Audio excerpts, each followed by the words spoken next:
Halo, selamat datang kembali di sesi pembahasan mendalam kita. Hari ini kita bakal gali lebih dalam nih materi yang Anda berikan. Spesifiknya bab 10 ya, soal memimpin perubahan dan pembaruan strategis. Fokus kita kali ini agak unik. Bukan soal perubahan pas sudah krisis, panik gitu, tapi justru gimana caranya berubah proaktif saat bisnis mungkin masih kelihatan oke-oke aja. Kan ada kutipan Machiavelli itu ya, memulai tatanan baru itu susahnya bukan main. Nah, mari kita bedah bareng, gimana sih caranya organisasi bisa lincah update diri sebelum kepepet? Iya, betul sekali.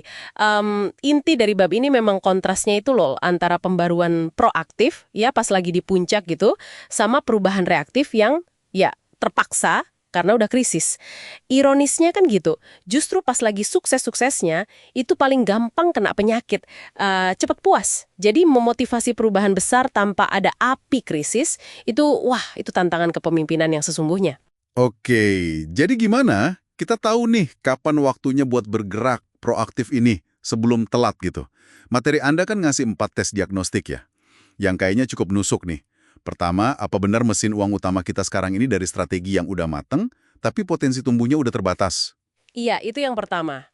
Terus yang kedua, ada nggak potensi guncangan? Mungkin teknologi baru, atau pasar geser, kayak dulu efek internet ke banyak sektor, itu kan? Bisa nggak itu ganggu kolam industri kita? Nah, ini nyambung ke yang ketiga dan keempat ya. Ini juga krusial katanya. Apakah ancaman atau peluang baru itu datangnya malah dari luar arena main kita sekarang?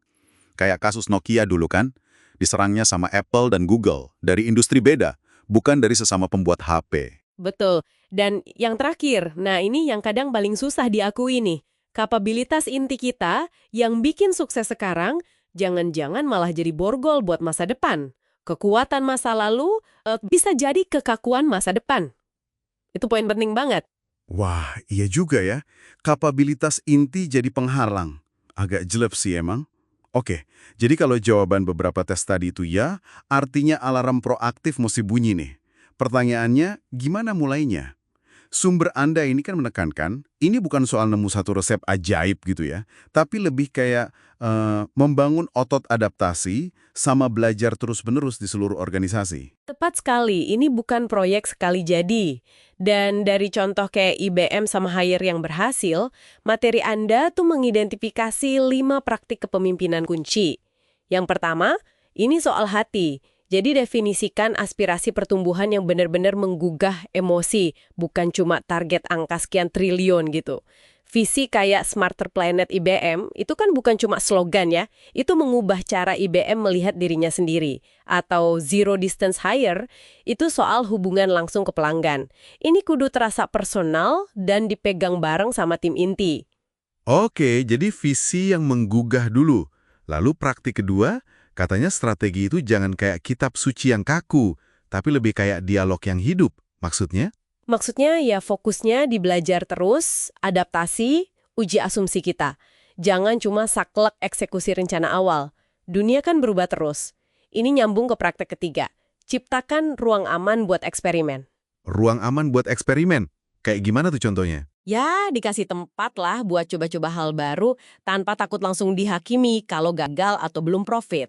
Seringnya ini berarti misahin unit eksplorasi masa depan dari unit eksploitasi bisnis inti yang sekarang jalan. Oh, jadi kayak dipisah gitu ya? Kayak unit EBO di IBM itu bukan? Atau Xiaowei di Hire? Nah, persis. EBO di IBM itu kan kayak startup internal gitu ya. Dikasih kebebasan, sumber daya, dilindungi dari tekanan profit jangka pendek. Xiaowei Hire juga mirip, tim-tim kecil otonom yang lincah. Tapi ini nggak cukup loh cuma tim terpisah. Praktek keempat itu pentingnya ngelibatin komunitas pemimpin yang lebih luas. Maksudnya gimana tuh? Ya, jangan cuma tim puncak aja yang mikirin. Bangun semacam gerakan sosial di dalam perusahaan. Libatkan pemimpin di berbagai level, biar perubahan ini jadi milik bersama, bukan cuma agenda elit. Oke, jadi bukan proyek sampingan elit ya? Ini nyambung ke praktek kelima dong, jadikan pembaruan ini bagian dari kerjaan utama. Betul, harus ada sumber daya jelas, orangnya jelas, akuntabilitasnya jelas, dan yang penting dukungan penuh dari atas. Tapi ya itu tadi, pasti ada ketegangan kan? Nah, iya, antara tim yang jagain benteng bisnis lama sama tim yang coba buka wilayah baru. Gimana ngelolanya tuh? Disinilah peran krusial pemimpin senior.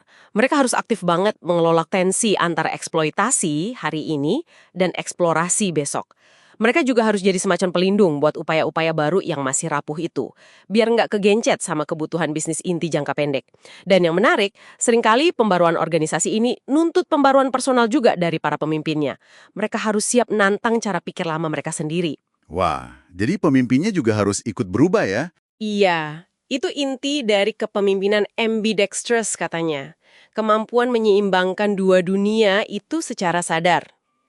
Oke, jadi kalau kita simpulkan nih ya, memimpin pembaruan strategis sebelum krisis itu bukan cuma soal punya ide bagus. Ini lebih dalam lagi, soal membangun organisasi yang DNA-nya itu pembelajar, adaptif, dan berani coba hal baru. Dipandu aspirasi kuat dan praktek kepemimpinan yang secara sadar nyimbangin kebutuhan jangka pendek dan panjang. Benar gitu ya? Persis. Ini soal sengaja menanam benih masa depan, bukan nunggu kebakaran baru nyari air. Kemampuan untuk secara sadar mengelola paradoks antara jalanin bisnis hari ini dan bangun bisnis buat besok, itu kunci utama keberlanjutan di dunia yang kayak gini. Menarik banget.